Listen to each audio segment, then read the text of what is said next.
Hello, beautiful people. Welcome back to our channel. Some few hours ago, of course, Wike granted an interview, had a media chat. Of course, he said a lot of things like actually what he desired the most was outright removal of Fubara and not this sole administration and suspension for Fubara. But as we speak, the youths of Rivers have decided to send a warning, send a note. In fact, they are making a lot of allegations, very strong one, I must say.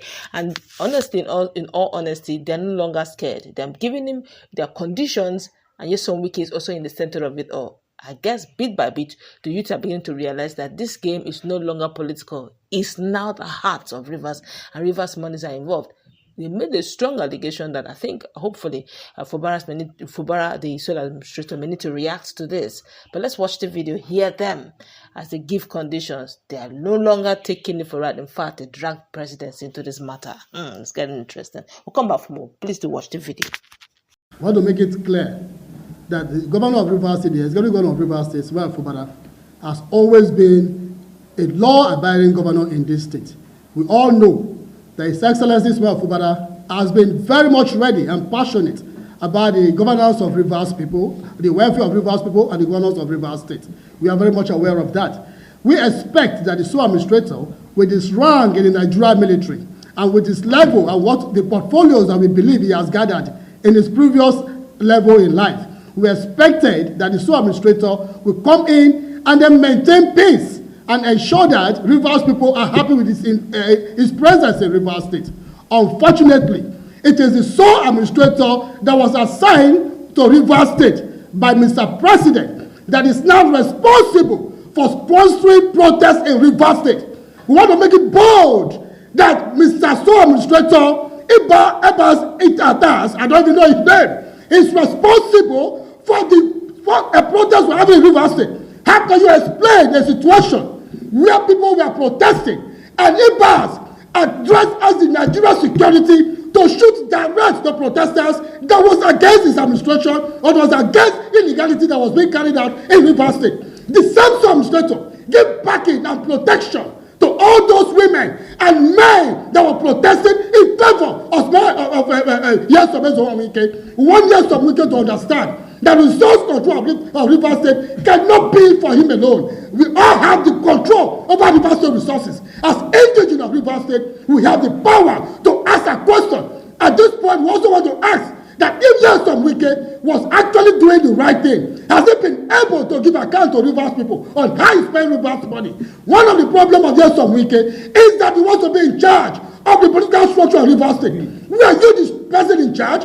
Growing up, he's not the first governor in Rivers State. We have all the leaders from Rivers State. We have right to the flag governor of Rivers State. How many of them came out within the 10 of Nyesom Wike to ask him to hand over their structure to him? Does it mean that people don't deliver a structure in Rivers State? Does it mean that right now the former governor of Rivers State never have a structure in Rivers State? Why is Nyesom Wike deceiving Mr. President? Why is Mr. President allowing himself to be deceived by Nyesom Wike? The National Assembly, the NSA must advise Mr. President that as the president, we expect him to act the role of a father. But at this point, Mr. President is not acting the role of a father. Mr. President is taking sides with Nyesom Wike against the entirety of Rivers people. And that's what we are against. Mr. President must address the sole administrator and call him back immediately.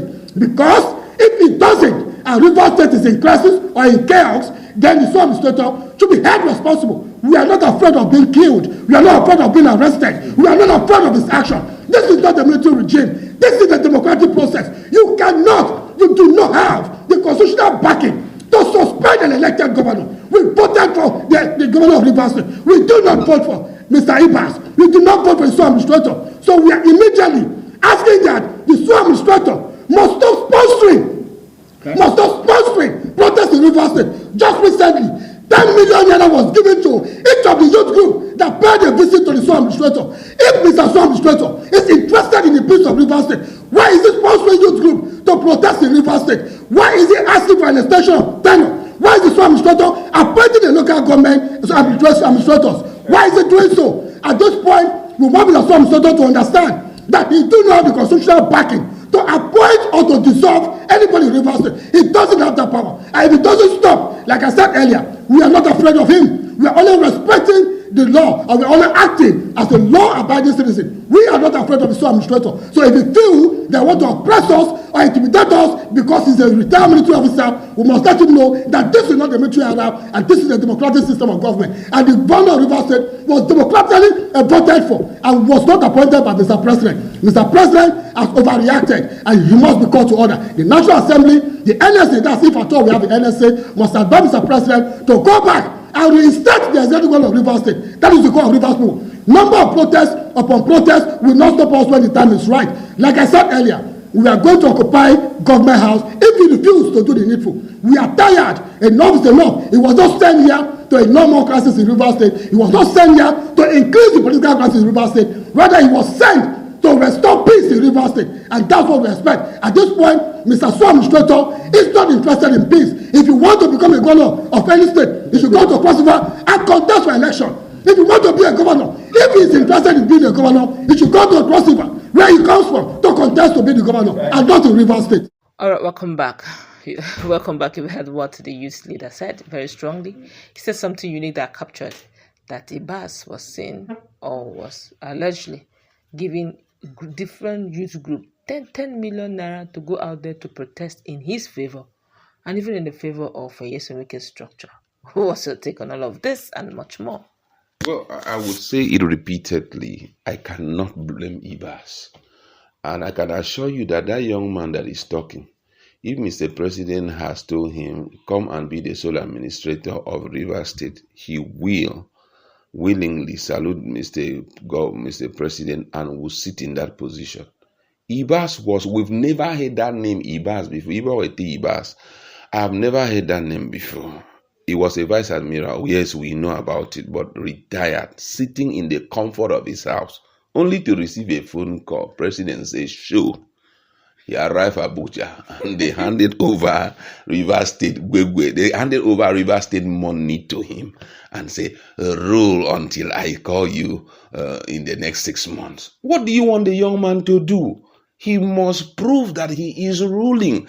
And unfortunately, living in an environment where greedy people are everywhere, youths that are hungry, most of the youths, let's tell ourselves this reality, because of how they have studied politics of Nigeria, that everything revolves around money being released. And if we kind of succumb to everything, monies will come into our hands. So it's a case of, way believers to say, in Nigeria, you can get a hold of reasonable youths who can stand up for their rights. There are very few, unfortunately. I know there are many of them out there, but guess what? There are very few. How many people will visit Ibas or they go to Ibas and Ibas remove 10 million? Say, no, sir, no, hold your money. We are here. No, for what? That time they will be laughing. Everybody will be looking at themselves like, sir, we did not expect this kind of thing from you. But however, we will support you. So that's the situation we are seeing. So even if you shout, develop BP, shout, see, that guy was somewhere. So it's for us to look at the people who brought him there. Whatever angry darts we want to fire should be on those who invited him there. The president, as we all know, unconstitutional, his move, according to lawyers across board, they say it's totally unconstitutional. If you look into the Constitution of Nigeria, Section 305, it's totally unconstitutional. Now it's in the hands of the court to decide, because they are the interpreters of the law. So we are waiting to see what will come out from there. But guess what? As long as he has not received command from the man who sent him, don't forget that these guys, they respond to command. They don't respond to protest. They respond to command. And that command mostly comes from the top authority, the man who sent them there, until they receive a command. Come back home. Come to Aso Rock and let us know. He will continue to do whatever he is doing. The only thing is that I plead on his conscience that whatever he's doing, he shouldn't forget that tomorrow, Nigerians will reflect back on when he had an opportunity. But guess what? Conscience seems to have died these days. So we are just begging him that whatever happened, he should at least have a reconsideration. That's my position on this. But to say Ibas is to be blamed for whatever that has happened in Nigeria, please, I don't think that it is justifiable. It is not justifiable for you to drag him in, because he was just sitting quietly somewhere and they invited him to come and chop Rivers money. Why wouldn't he be there to do his job? Simple. Okay, but well, it makes a lot of sense. But the truth be told, for a while now, for many years now, we've actually not seen any politician being brought to book. So that issue of conscience, that may just be personal. But if it's issue of being brought to book, rarely do our politicians are, brought to book. Unfortunately, though, that's gonna wrap it up. Maybe, hopefully, there may be a new Nigeria that is possible. But for the one we have seen thus far, it doesn't. It rarely happens. It's almost a miracle for you to see a politician being brought to book. Let's move to that conversation.